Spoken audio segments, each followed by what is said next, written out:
చూడండి, చేపలు స్వరాన్ని మనం వింటున్నామా? దేవుని స్వరం మనం వింటున్నామా? దేవుడు ఆజ్ఞాపిస్తే వాళ్ళ శిష్యులు వెళ్తూ ఉంటే భారీ తుఫాన్ వస్తుంది. తుఫాన్ వచ్చినప్పుడు ఆ తుఫాన్లో వాళ్ళు కొట్టుకుపోతారని, చచ్చిపోతారని భయం. పడవలో దేశప్రభు వారు ఉన్నారు, కానీ వాళ్ళు చచ్చిపోతారని భయం. వాళ్ళు వాతావరణం చూస్తున్నారు, సముద్రం ఉప్పొంగిపోయేదాన్ని చూస్తున్నారు, కానీ పడవలో ఉన్న యేసు ప్రభు వైపు చూడలేకపోయారు. వాళ్ళు ఆయన ఉన్నా కానీ గ్రహించుకోలేకపోయారు. ఎందుకంటే భయం ప్రాణం మీదకి వచ్చేస్తుంది కదా. మరి ఆయన ఆజ్ఞాపించగా వాతావరణం అనుకూలం అయిపోయింది, చేపలు అనుకూలం అయిపోయింది, జంతువులు దానియేలు సింహపు బోన్లో ఏంగానే మొక్కలు మొక్కలుగా పెద్ద బాబా ఏం మాంసం దొరికింది కానీ లటకం మనం పట్టుకొచ్చి చంపేయాలి. కానీ దానియేలుకే నమస్కారం చేసింది సింహం బోన్లు ఎత్తి. ఎవరి మాట ఉంది? దేవుని మాట, దేవుని స్వరం. ఆయన స్వరం వింద కనుక అది దండం పెట్టింది దానియేలు. బాబు నువ్వు ఆయన పెట్టవంట కదా, నిన్నేం చేయలేనయ్యా, నేనేం చేస్తాను బాబు, నువ్వే నన్ను చంపగలవేమో కానీ నేను నిన్ను చంపలేను నాయన అని సింహం దండం పెట్టింది ఆయనకి. ఎందుకని? ఆయన స్వరాన్ని వింద గనక, ఆయన స్వరాన్ని వినగలిగింది గనక. ఆయన స్వరాన్ని చేపలు వినగలుగుతుంది, వాతావరణం వింటుంది, వర్షం వింటుంది, భూమి వింటుంది, ఆకాశం వింటుంది. మరి మనుషులు ఎందుకండి ఆయన స్వరం వినలేకపోతున్నాడు? ఎక్కడో ఉన్న చేపలు పరిగెత్తుకొచ్చేసింది. ఏసయ్యా నువ్వే పిలిచింది, నువ్వే వచ్చేస్తామయ్యా, నువ్వు వాళ్ళ వల్ల పోయి మమ్మల్ని చచ్చిపోమంటావు, అంతేగా మేము వాళ్ళకి ఆహారం అయిపోతాం అని ఆ వల్ల గుంపులుగా పడిపోయినాయి. ఆయన మాటకు లోబడి ఆ స్వరం వినగలిగినవే. ఆ స్వరాన్ని యేసు ప్రభువు వారు మాట్లాడిన ఆ స్వరాన్ని ఆ చేపలు వినగలిగింది. ఈరోజు మనం వినగలుగుతున్నావా? వినలేకపోతున్నాం. అదేవిధంగా సమూయేలు, మొదటి సమూయేలు చూడండి, మొదటి సమూయేలు 3వ అధ్యాయం 10వ వచనం.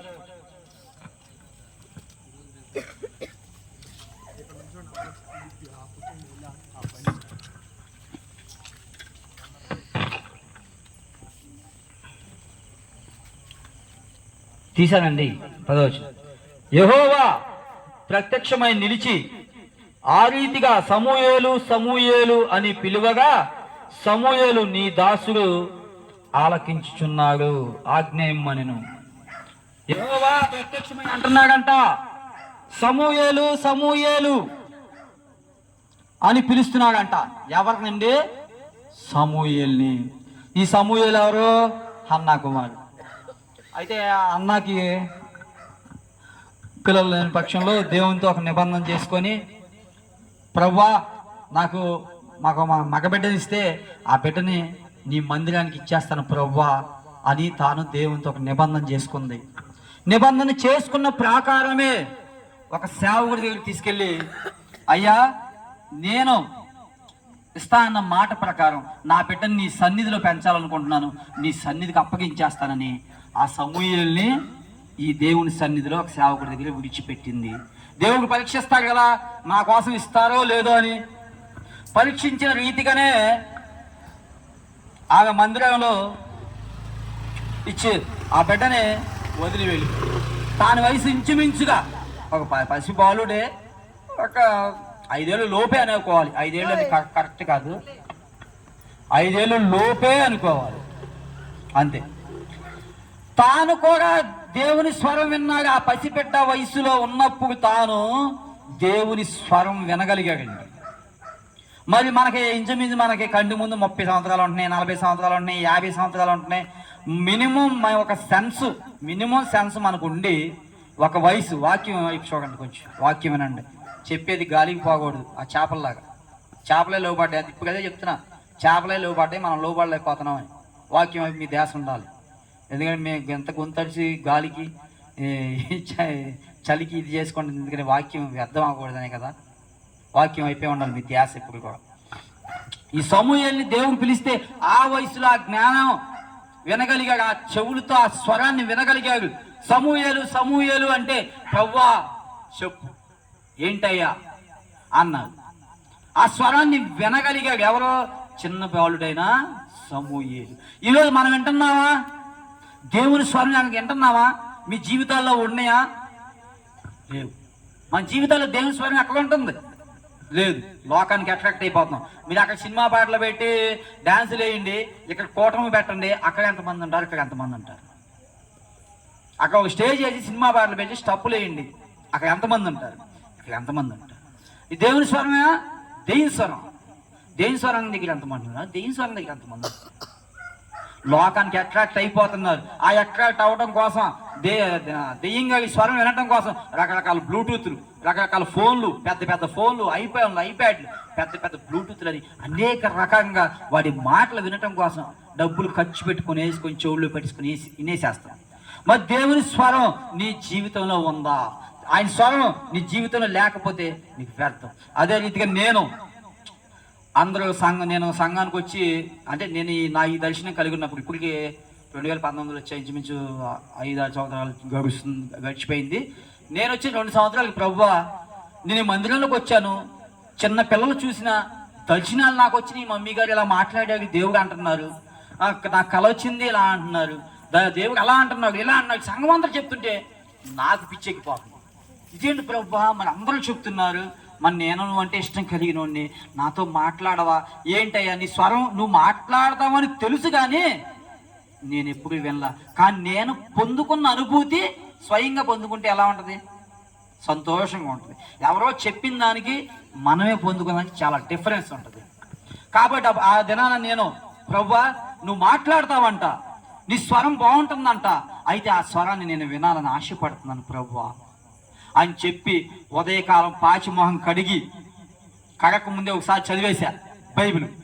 చదువుకొని మళ్ళీ బాత్రూంలోకి వెళ్ళి వచ్చి బ్రష్ చేసుకొని మళ్ళీ కూర్చొని ఏమీ తినలా, టిఫిన్ తినలా, అన్నం తినలా, రాత్రి కానీ ఒక రోజంతా ఉపవాసం ఉండి మోకాళ్ళు వేసి కన్నీరు గార్చి ప్రభువా నువ్వు మాట్లాడతావంట, ఆ స్వరం నేను వినాలి, ఆ అనుభూతిని ఇతరులకు పంచాలి, నేను చెప్పగలగాలి, ఇతరులకు చెప్పాలేసయ్యా నీ స్వరం ఇలా ఉంటుందని, ఆ స్వరం నాకు వినిపించవా అని ఆ రోజు అడిగానండి. హాయిగా నిద్రించా. ఇదిగో నువ్వు నాతో మాట్లాడతావు ఈరోజు, నేను హ్యాపీ ఫీల్ అవుతుందని పడుకున్నా. అంతే, వచ్చాడు, లేపాడు, వచ్చేసాడు. ఎందుకంటే నేను కన్నీరు మున్నీరైగా ఏడ్చా అన్నాను. ఆ రోజే నేను అంత బెస్ట్గా ఏడటం ఆ రోజే నేను, ప్రభువా నువ్వు మాట్లాడతావంట కదా, నీ స్వరం బాగుంటుందంట కదా, ఎంతో మంది చెప్తున్నారే, అవి నేను వింటున్న సంఘంలో. మరి ఇన్ని రోజులు అయింది నేను సంఘానికి వచ్చి, నా యొక్క లెవెల్ ఏంటి, నేను పెరుగుతున్న ఇదేంటి? ఒక్కొక్క మెట్టు ఎదగాలి కదా. సంఘంలోకి వెళ్ళాను, ఒక్కొక్క మెట్టు ఎదగాలి కదా. సండే స్కూల్ నుంచి కొంత దూరానికి వెళ్ళాలి కదా, పెద్దవాడిని అయిపోతున్నాం, వయసు పెరుగుతుంది, వాకింగ్ కూడా పెరగాలి కదా, రోజు రోజుకి అభివృద్ధి చెందాలి వాక్యం, రోజు రోజుకి మన లెవెల్ అలా పెరుగుతూ ఉండాలి.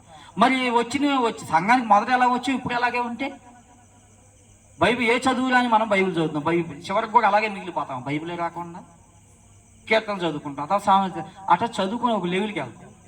అట్లాగే నా పరిస్థితి ఏమీ అర్థం కావట్లేదు. ఆ కన్నీరు మున్నీరు అయితే దేవుడు వచ్చేసాడు నా దగ్గరికి. ఎందుకంటే నేను ఇష్టంగా మాట్లాడాను, ఇష్టంగా ఏడ్చాను, నీ స్వరం నాకు వినిపించు ప్రభువా అని అడిగాను. అప్పుడు ఆయన వచ్చేసి నన్ను లేపి ఆకాశం ఇలా తెరిచి అందులోంచి అలా చెయ్యి ఎక్కడ దాకా ఉందండి ఆ చెయ్యి ఇలా ఒక రొట్టె ఇచ్చాడు. ఆ రొట్టె ఇచ్చి ఆయన అన్నాడు, ఇదిగో బిడ్డ ఈ రొట్టె తీసుకో, నీ రొట్టెని తీసుకొని నీవెవరికైతే ఈ రొట్టెని ఇస్తావో వారిని నేను ఏమీ చేయను, వారిని చంపను, వాళ్ళ జోలికి వెళ్ళను.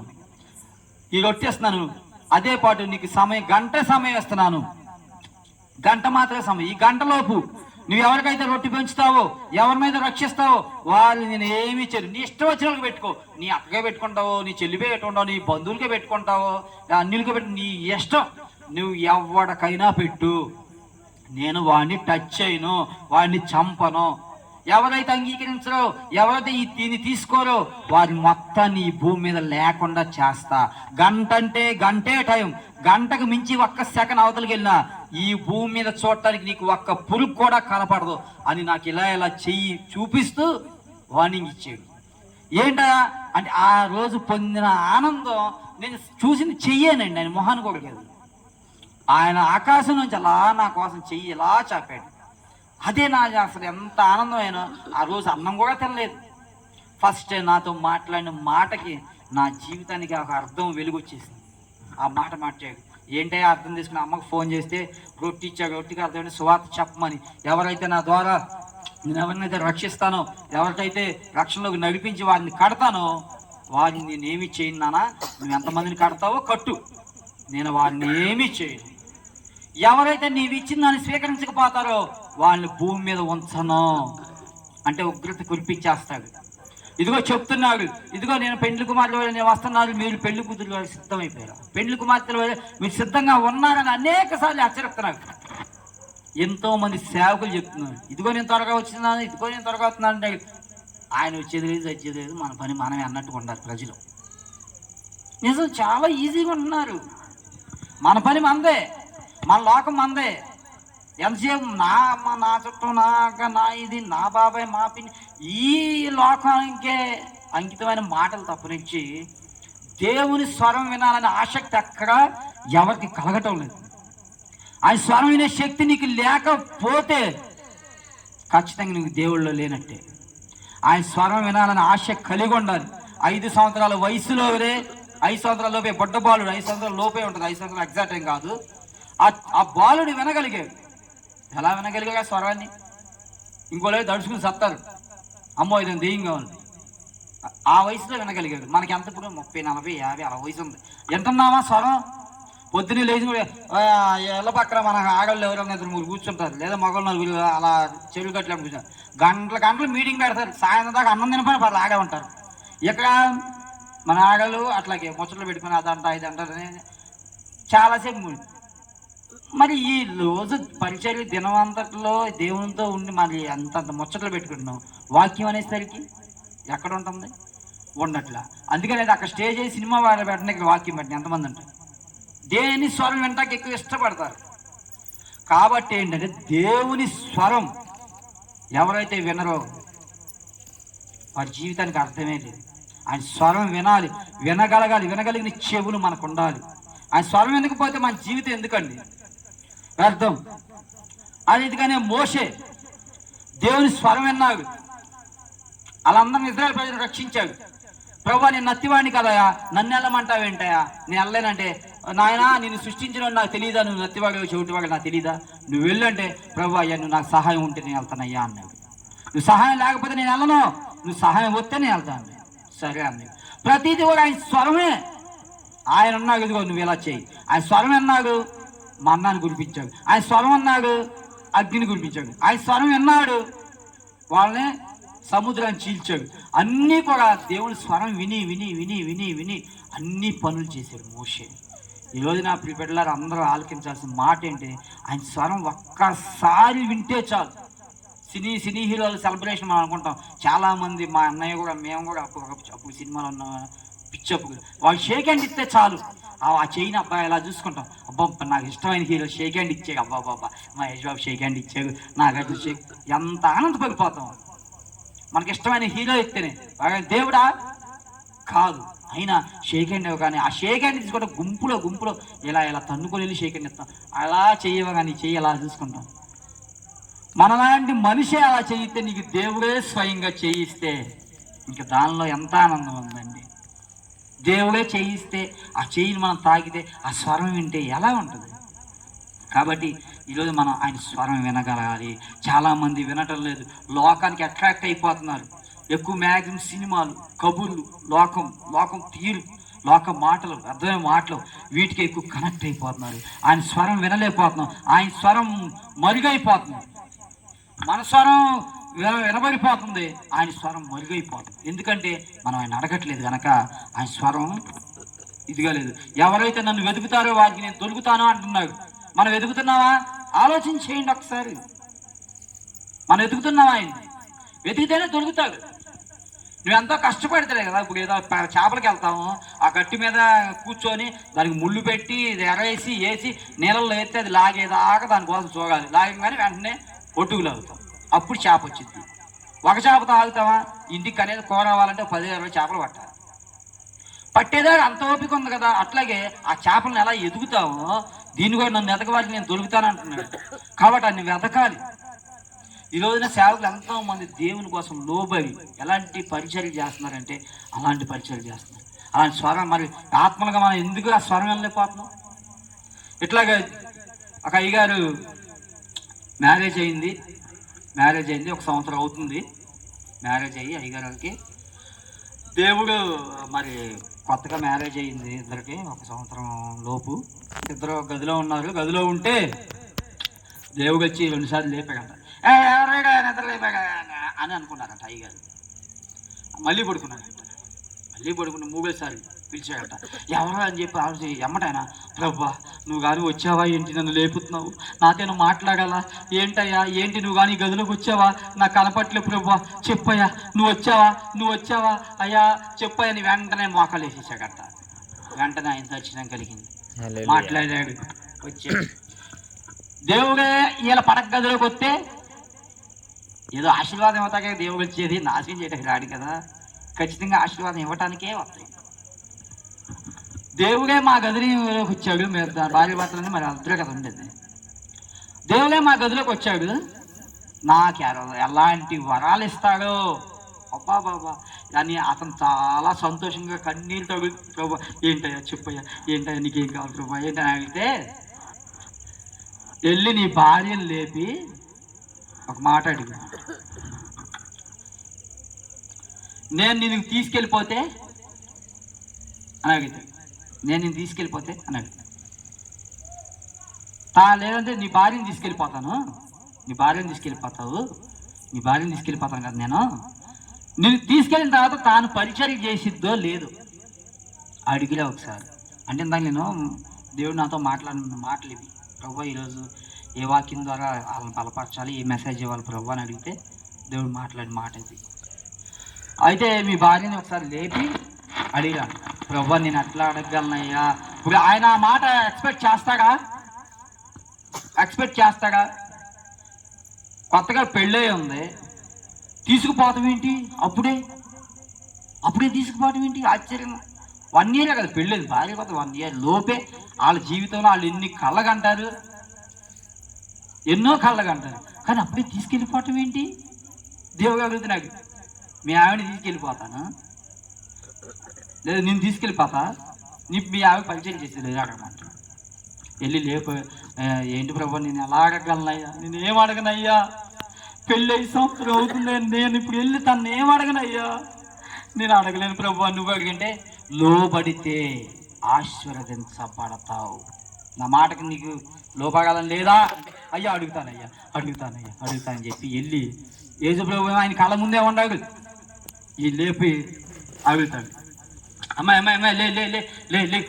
లెగు అంటే ఈమెగా లేచి, ఏంటండి ఏమైంది, మన సంఘంలో బిడ్డలకి ఏమైనా బాగాలేదా, ఆత్మలో బాగాలేదా, ఎవరో ప్రార్థన చేయమన్నారా ఏంటి, ఏమైంది అంటే ఏం లేదు నేను ఒక మాట అడుగుతాను అది చెప్పు అంటే, నన్ను దేవుడు తీసుకెళ్తే నువ్వు పరిచర్యం చేస్తావా అని అడిగితే ఆమె కూడా కన్నీరు మున్నీరు అయిపోయాడు, బాగా లేచింది కదా, కన్నీరు మున్నీగా ఏడ్చేసిద్దంట. ఇదేంటమ్మా ఏడుతున్న, సమాధానం చెప్పు, ముందు సమాధానం చెప్పు, ఏడవటం కాదు, దేవుడు అడుగుతున్నాడు అక్కడ, ముందు సమాధానం చెప్పి ఏడవటం కాదు, సమాధానం. ఇక్కడ దేవుడు నిలబడి ఉండదు, ఆయన కన్నుల ముందు దేవుడు నిలబడి ఉండదు, సమాధానం చెప్పు, ఏడవటం కాదు, సమాధానం చెప్పమ్మా ప్లీజ్ సమాధానం చెప్పండి. దేవుడు ఆయన కంటి ముందు కనపడు, ఏమేమి వెయిట్ చేస్తున్నాడు, మరి ఆయన వెయిటింగ్ చేస్తున్నాడు సమాధానం కోసం. అయితే సమాధానం చెప్పమంటే వెంటనే నాకు ముందే ఇలా వచ్చింది, ఇలా నిన్ను తీసుకెళ్ళిపోతాడంట, పరిచయం చేస్తావా లేదా అని అంటే వాళ్ళు సిద్ధపడిపోయి, అయినా కానీ ఈయనకేచ్చి చేశారు, ఈయనకేచ్చి ముందే పెళ్లి కాకముందు చెప్పాడంట, ఒక సేవకుడు నువ్వు పెళ్లి చేసుకోవాలి, ఆయన అతసాక్షులుగా లెక్కలో ఉంటాడు, అతను చంపేయచ్చు పరిచర్య నిమిత్తం, తాను చచ్చిపోవచ్చు పరిచర్య నిమిత్తం, కానీ నువ్వు ఇతను చేసుకోవాలి, నువ్వు పరిచయం చేయాలి వస్తా అని చెప్తే అయినా కూడా ఇష్టపడి ఈ అయ్యగారిని పెళ్లి చేసుకున్నాడు. దేవుడు ముందే చెప్పాడు నాకు, అనగానే ఈయన నోరు వెళ్ళబెడుతున్నాడు, ఇదేంటి నాకంటే నీకు ముందు చెప్పేశాడా. చూడండి భార్యాభర్తలతో ఎంత ఇదిగా మాట్లాడాడు దేవుడు. పడక గదిలోకి వచ్చేసి దేవుడు ఇస్తే రాగానే ఏదో ఆశీర్వాదాలు ఇస్తాగానే కదా అనుకునేది అందరూ, కానీ ఏమంటున్నాడు, నిన్ను తీసిపోతా అంటున్నాడు. వాళ్ళు పెట్టుకున్న షరతులు ఏంటి, నేను పోతే సేవ నువ్వు చేయాలి, నువ్వు పోతే నేను సేవ చేయాలి, అంతేగాని ఈ పరిచర్యని అది వదటానికి లేదు. అంతగా దేవుడి ముందు వాళ్ళు మాట ఇచ్చేశారు, పో ప్రభా ఉంటే పరిచర్య లేకపోతే అదేవిధంగా అమ్మని ఎన్నోసార్లు సంఘపెట్టులో మోషన్స్ అయిపోయి వీక్ అయిపోతే భుజం మీద మోసుకొచ్చిన సన్నివేశాలు మనకు ఆత్మీయ తల్లికి ఉంటే, మెట్ల మీద భుజం మీద మోసుకొస్తే, లేదు లేదు అమ్మ వద్దులే మాకు ఆదివారం ఏమవుదలేమో, చెప్పపోతే ఏమవుదంటే, అమ్మో అస్సలే కూర్చోనైనా చెప్తాను కానీ నేను ఆగను, నా దేవుడు దుఃఖపడతాగండి. నేను వచ్చిన కొత్తలో ఈ మాటలు వింటే ఆశ్చర్యపోయా.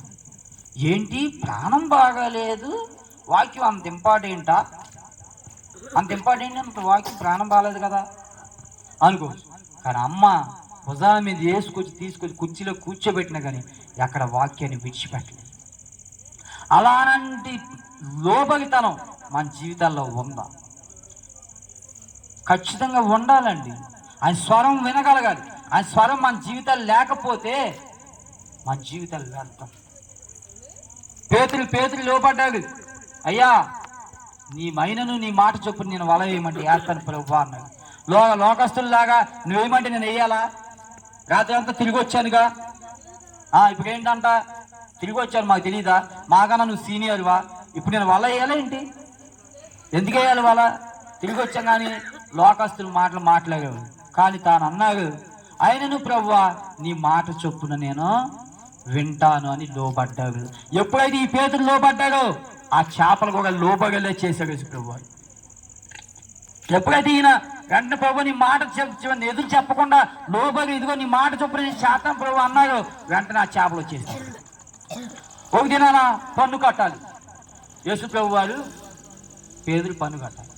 పేదలు వచ్చి అంటాడు, ప్రభువా మన ఇద్దరు పన్ను కట్టాలి ప్రభువా, మన ఇద్దరి దగ్గర డబ్బులు లేవు, పన్ను కట్టాలి, మరి ఏం చేద్దామంటే, అప్పటి కాలాల్లో నీళ్ళల్లో, ఇప్పుడు కూడా అదే సిస్టమ్ ఉంది, నెలల్లో కాసులు ఇసిరేవాళ్ళు అంట. పుణ్యం వస్తుందని అంత డబ్బులు ఇప్పుడు ఇసురుతున్నారు. అటు ఇసిరేవాళ్ళు. ఒక చేప మింగింది, ఒక చేప ఒక నాణ్యం మింగింది. ఎక్కడో ఉంది అది, ఆ చేప ఎక్కడో ఉంది. ఈ ప్రాంతంలో ప్రభు వారు ఉన్నారు.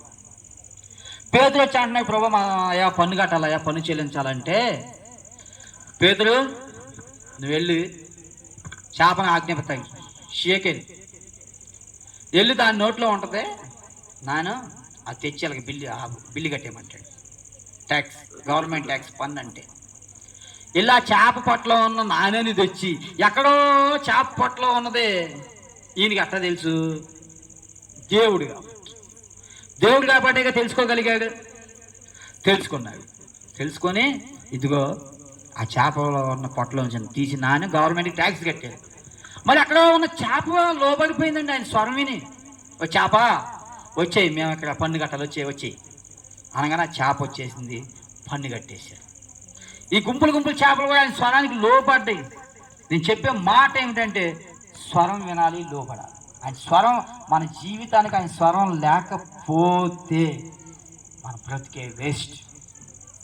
నేను కూడా అదే అనుకున్నా, నా బ్రతుకు వేస్ట్, నేను పరిచర్యకు వచ్చాను, ఇక్కడ సంఘానికి వచ్చాను, నేనేం లోపట్ల, నేను 0 పరిస్థితిలో ఉన్నా, నేను ఎప్పుడు 100% ఎదగాలి, ఎప్పుడు ఎదగాలి ఆశ కలిగి ఉండి ఆ ఉదయం కాలం నుంచి నైట్ నిద్రించే వరకు కూడా ఏమి ముట్టలేదు, పస్తుండిపోయాను, వాక్యం చదివాను, మోకాళ్ళు వేసాను, కన్నీరు కట్టేశాను, కన్నీటిని బయట విడిచిపెట్టాను. నైట్కి బయలుదేరి వచ్చాడు నా దేవుడు. ఎందుకంటే నేను ఆయన స్వరం వినాలని ఆశపడ్డాను. అందుకని ఆయన ఆహ్వానించాను, ప్రభువా నీవు రావా, నీ స్వరాన్ని వినిపించు ప్రభువా, నీ స్వరం బాగుంటుంది కదా, బాగుంటే ఇప్పుడు ఆ రోజు విన్నాను కాబట్టే కదా మీకు ఈరోజు నిలబడి చెప్పగలుగుతున్నాను. ధైర్యంగా నేను ఎందుకు చెప్పగలుగుతున్నాను? విన్నాను కాబట్టి చెప్పగలను. వినపోతే చెప్పగలనా? నా దగ్గర ఇప్పుడు 50 కాసులు బంగారం ఉంది, లేకపోతే 50 లక్షల డబ్బే ఉంది. ఉంటే ఏం చేద్దాం, ఉందగాడే నేను కోడీశ్వరు ఉన్నాయా, నాకు ఉంది అంట. లేని వాళ్ళు చెప్పగలరా, అయ్యా మేము పేదవాళ్ళంలే అయ్యా, నీతో కాట తోగలేములే అయ్యా అంటాం. అవునా కదా? మన మాట ఎలా ఉంటుంది? నెమ్మదిగా ఉంటుంది. వాళ్ళ మాట ఎలా ఉంటుంది?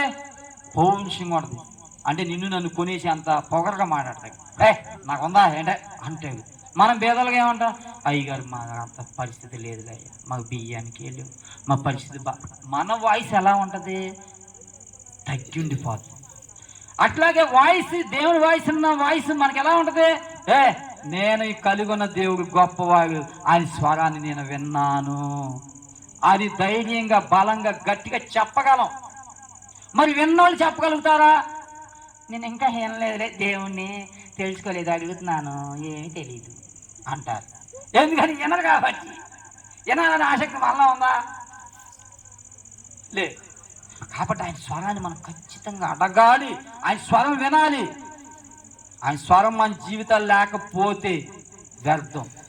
అన్ని స్వరాలు వింటున్నాక ఇయర్ ఫోన్స్ పెట్టేసుకొని వింటున్నాక పాటలన్నీ వినేతాంగా, మరి ఆయన స్వరం ఎందుకు అడగాలి. అడిగితే ఖచ్చితంగా వచ్చాయి. నన్ను ఎదగవాళ్ళకి నేను దొరుకుతాను. అదేవిధంగా సమూయేలు చిన్న బాలుడు, ఆయన స్వరం వినగలిగాడు, కృపను దింపేశాడు ఆయన మీద. సమూయేలు సమూయేలు అని పిలిస్తే ప్రభువా చెప్పండి, ఏంటి పిలిచారు చెప్పయ్యా. మోషే వినగలిగాడు, మొత్తాన్ని సైన్యాన్ని నడిపించగలిగాడు. దానియేలు వినగలిగాడు.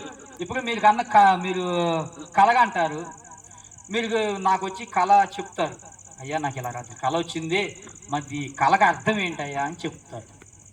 వస్తే వింటాను, విని చెప్పండమ్మా చెప్పండమ్మా అంటాను, దాని అర్థం తెలిస్తే చెప్తాను ఇలా ఇలా అని. మరి మీరు కళ్ళని నేను వినను కూడా, మీకు చెప్పడానికి మీకు గుర్తులేదు, ఎంత నాకు తెలియదు. మీరు కళ్ళని చెప్తేనే కదా నేను భావం చెప్పగలను. మీరు చెప్పకుండా నేనంటే మీకు భావం చెప్పగలను. కానీ దానియేలుకి ఎలాంటి దర్శనాలు ఇచ్చాడు దేవుడు, ఎలాంటి అనుభూతిని ఇచ్చాడు. రాజుగారు కలగంటారు, మర్చిపోతాడు. నాకు వచ్చిన కళ ఏంటో మీరు చెప్పాలి అని జ్ఞానులు పిల్లలు వెంటనే అంటే వస్తారు. కొంతమంది ఏం చెప్పలేకపోతారు, మూర్ఖులారా మీకేం తెలిసిపో అంటాడు. దానియేలు వస్తాడు, ఆ కలభావం చెప్పమంటే వెంటనే దేవుని స్వరం వినాలి, నాకు ఏదంత టైం కావాలని చెప్పి దేవుని స్వరం వింటాడు. దేవుని స్వరం విని దేవుణ్ణి కనిపెట్టుకుని అంటే తెల్లారి వచ్చి రాజుకు చెప్తాడు. మీరు కనిని కళ నాకు చెప్తే నేను భావం చెప్పగలను, కానీ మీరు అది కన్న కళ కూడా నన్ను చెప్పమని నేను చెప్పగలనా? సహజమైనది. కానీ దానియేలు మీరు కన్న కళని చెప్పాడు, ఆ కళ భావం చెప్పాడు. ఎందుకని? దేవుని స్వరం వింటున్నాడు అక్కడ. ఈరోజు మనం ఎక్కడ అంటున్నామండి? దయచేసి ఆలోచించుకోవాలి. ఎందుకంటే ఎక్కువ శాతం మనం చూస్తున్నాం, ఈ రోజుకి ఎన్ని మరణాలు అవుతున్నాయి. నేను రోడ్డు మీద కార్లు వెళ్తుంటే ఎన్నో మరణాలు, రోడ్డు పక్క యాక్సిడెంట్లు అయిపోయి పడిపోను, రోడ్డుకి ఎంతమందో చచ్చిపోతున్నారు. వాళ్ళ కృప ఉందా? స్వరం ఉందా? స్వరం విన్నారా? దయచేసి దేవుని స్వరం వినాలి. మనం చర్చకొచ్చేది దేనికండి? ఆ బైబిల్ ఇలా తీసి ఒక అరగంట పావుగంట కూర్చొని వెళ్ళిపోవటానికేనా? ఇంటికి వెళ్ళాలి, ఇంటికాడ కూడా ఈ పని చెయ్యాలి. ఇక బైబిల్ తీసే మా ఊళ్ళో పద్ధతి చెప్పనమంటారా? నేను వెళ్ళిన మందిరం యొక్క విలువ, ఆదివారం బైబిల్ తెస్తారు, ఇంతలా ఉంటుంది. కాలేజీకి వెళ్ళే ఊళ్ళలాగా ఇంతలా కాలేజీ వాళ్ళైనా డిక్షనరీ కొద్దిగా సన్నగా ఉంటాయి, కానీ వాళ్ళ మాట ఏంటి ఇంతలా ఉంటాయి, చాలా లాగా ఉంటాయి బైబిల్. కాలేజీ పిల్లలు పొద్దున్న ఆదివారం గుడి టైం అయిపోతుందని ఎట్టు పెట్టుకుని కాలేజీ పిల్లలు ఎట్టి వెళ్తూ వెళ్తారు. అక్కడ ఫాదర్ గారు తీయమంటాడు, దీని జిప్పు కూడా తీరు కనీసం వాళ్ళు, దీని జిప్పు కూడా తీరు బైబిల్ తీసేది. ఎలాగైతే ఇలా పట్టుకుని వెళ్తారు, మళ్ళీ అట్లాగే ఇంటికి వస్తారు. ఈలోపు ఏం చేస్తారు మగవాళ్ళు, అమ్మాయి నాకు ఆకలేస్తున్నాయి కదా మరి ఆదివారంగా గబగబా ఈ బైబిల్ తీసి ఆ మూలసి వేసి టకటకమ్మని వంటగదిలోకి వెళ్ళి మసాలా వేసేసి ఇదురు మీద మసాలా వేసేసి భర్త పిల్లలకి అన్నిటికీ 1 గంట కల్లా ఇవన్నీ అరేంజ్ చేయాలి కదా, అరేంజ్ చేసుకుంటారు.